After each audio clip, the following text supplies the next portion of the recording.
Dari Kamu keluarga, sendiri sudah kerabat tahu atau belum seperti hasil apa sih bang? visumnya Kartu ini? warga Niki. Soal hasil visumnya kamu sudah tahu belum? Sudah.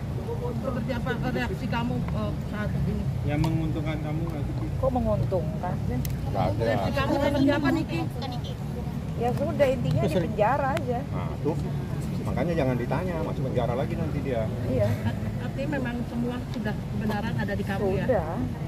Ya kalau enggak, ya ngapain kita lapor ke polisi? Capek-capekin aja, kasihan mereka juga banyak kerjaan kan polisi-polisi di sini. Karena udah cukup bukti, semuanya juga udah komplit ya, makanya dilaporkan. Kondisi Loli sendiri gimana tadi sempat? Baik.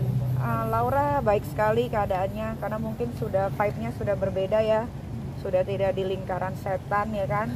Jadi sekarang dia sudah bisa mengontrol emosi, sudah bisa diajak bicara dengan baik, sudah sangat amat tenang. Mudah-mudahan nanti dari mulutnya Laura sendiri yang akan bercerita, mungkin nggak di sini, nanti saat mau masuk ke pengadilan. Aja kamu sudah lapang dada ya dengan Ya apapun yang terjadi ya sudah, ini pelajaran untuk Laura juga, ini pelajaran untuk anak-anak Indonesia di luar sana juga, bahwa kalau ingin bebas ya nanti ada waktunya. Dari terkait Buster sendiri ada dibilang kamu ditojok apa gimana gitu kan Niki? Ya apapun itu, asal yang melakukan adalah darah daging saya sendiri, tidak ada masalah. Dari terlapor ada niat untuk damai nggak? Damai sama siapa? Oh kagak ada, damai-damai. Damai sama siapa? Lu kalau nanya jangan buang muka. Nanya sama siapa? Gue nanya kan. Damai sama siapa? Kak Niki Lu banyak, pakai nanya damai sama gue? Kak Niki mungkin banyak netizen yang salfok dengan hidung Kak Niki, sempat ada perban itu mungkin karena kenapa Kak Niki? Ya ada sedikit luka aja. But it's okay lah, nggak ada masalah. Hidung kan masih bisa gue bikin selama dokternya masih hidup. Berarti bukan karena kejadian kemarin ya Kak Niki? Soalnya banyak netizen yang salfok. Sudahlah, nggak usah di kemana-kemanain. Ini kan masalahnya bukan masalah yang lain-lain, masalahnya pidana, asusila, anak di bawah umur. Nggak usah ditanya lagi yang lain-lain lagi. Kaniki dua saksi ini kerabat atau kenal Kaniki kenal? Nggak, gue kenal. Mereka adalah temannya Laura. Sekarang berarti ada pendampingan dari sekolah? Ada dong. Makanya ini Rasma, Mana tuh kemarin Kak Niki? Jangan bodoh-bodoh banget lah jadi lawyer. Kalau udah nggak jadi lawyer, setidaknya jangan blow on gitu ya. Dia bilang kan harus ada pendampingan dari KPAI lah, Komnas Anak lah, segala macam. Itu udah ada. Makanya lu jangan ikut-ikutan, Rasman. Ya lu mau aja dibodoh-bodohin, padahal keluarga miskin gembel, gua nggak ngerti. Jadinya kan kemana-mana nih masalahnya. Harusnya kan duduk persoalannya kan masalah pidana. Jadi masalah percintaan lah, Romeo and Juliet lah. Sampaikan bahwa lagi-lagi saudari NM dan lawyernya itu melakukan yang saya duga itu adalah prank. Jadi kita semua ini, kalau saya duga, kita di prank. Kenapa di prank? Dulu dia bilang, sebelum dia berangkat umroh, barang bukti sudah ditemukan. Kuat. Pengacaranya bilang malah, nggak usah ngomong juga nggak apa-apa. Diam juga boleh. Memang boleh. Selalu berpandu pada KUHP. Alat bukti ada 5, bla bla bla bla. Giliran hari H, nothing. Nah ini kemarin, sampai saya pun nunggu juga. Saya mau pergi berenang pun saya tunda. Kenapa? Karena katanya ada hari Jumat. Hari Jumat berita menggembirakan.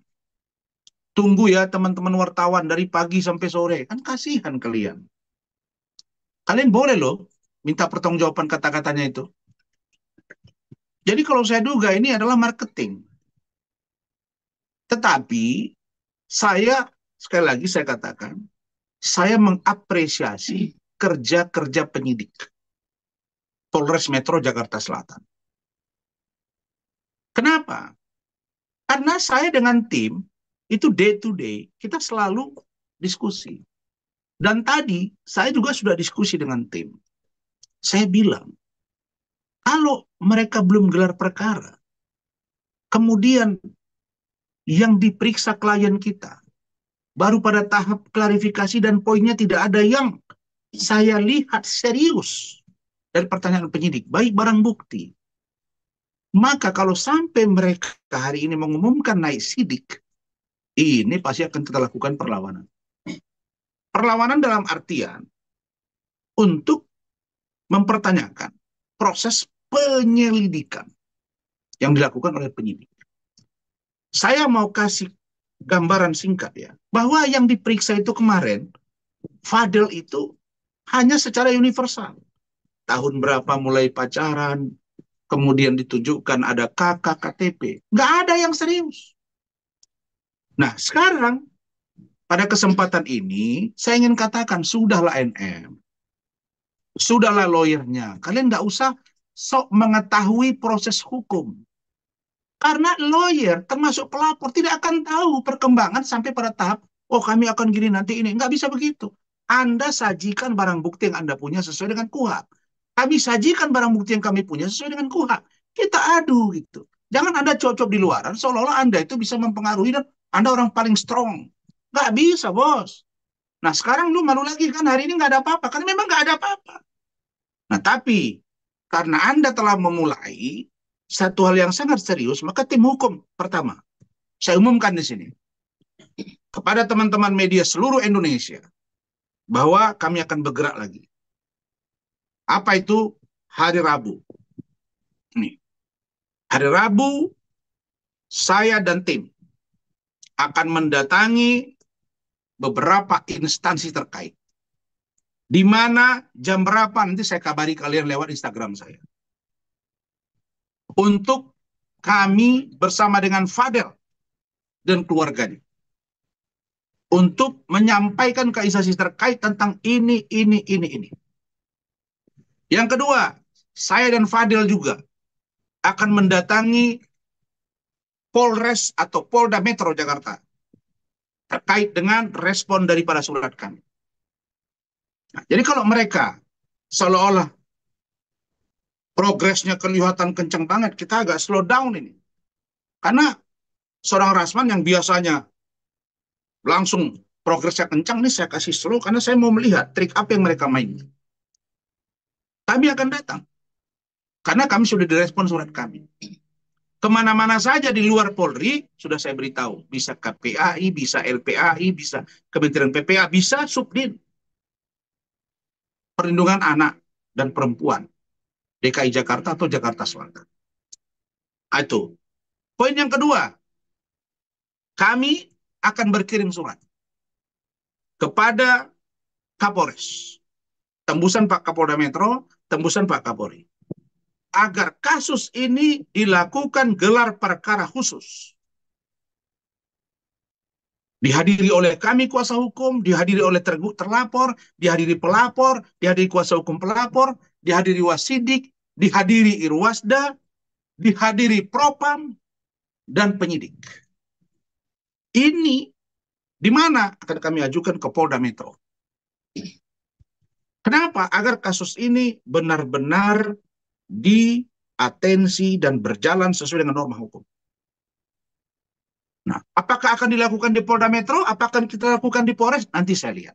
Tapi sampai hari ini, saya percaya bahwa Pak Kapolres Metro Jakarta Selatan, Bapak Kombes Pol Ade Rahman, Kasat Reskrim, saudaraku, atau adik saya, AKBP Gogo Galeso, Ibu Kanit PPA, Panit dan penyidik masih profesional. Tergantung apakah ini di Polda, apakah itu di Polres. Untuk apa? Untuk kita membuka masing-masing mendatangkan ahli, kami mendatangkan ahli, Polres atau Polda mendatangkan ahli. Kita uji di situ. Nah, itu 2 poin. Yang ketiga, kami meminta karena kami sudah menyerahkan barang bukti kepada penyidik tentang orang yang melakukan USG dengan hasil negatif kepada LM. Kami sudah minta periksa dia. Apakah hasil negatif itu ditemukan bekas dari aborsi? Apakah hasil negatif itu juga ditemukan hamil? Bekas dari yang hamil. Dia pasti tahu. Di luar ahli yang kami akan datangkan. Jadi ini nggak bisa serta-merta. Itu 3 poin. 4 poin. Kami akan meminta agar lembaga-lembaga terkait tadi masuk di persoalan ini. Kenapa? Kami kan sudah katakan bahwa ini kondisi yang tidak conditional objektif yang tidak normal. Kenapa tidak normal? Karena kalian semua sudah tahu bahwa LM itu di luar negeri itu sendiri. Bahkan kami sudah mendapat informasi agar kasus ini diseriusi oleh pihak terkait. Apa itu? Dia merasa ditelantarkan. Dia mengaku bahwa dia akan melaporkan ibunya, LM ini. Dan dia bekerja di sana tanpa dibiayai oleh ibunya. Dan dia disuruh untuk melakukan sesuatu, misalnya live. Kalau tidak akan, itu ada kalimat-kalimat itu. Nah, jadi ini tidak semudah yang dibayangkan oleh LNM dan atau pengacaranya. Yang terakhir, kami meminta agar Mama E alias Ibu JF dan E dan satu orang lagi untuk juga diperiksa sebagai saksi yang menguatkan keterangan dari klien. Nah, kau mulai bingung kan? NM, mulai saya sasar ini. 5 poin ini harus dilaksanakan sebagai upaya prosedural mencari kebenaran dari kasus ini.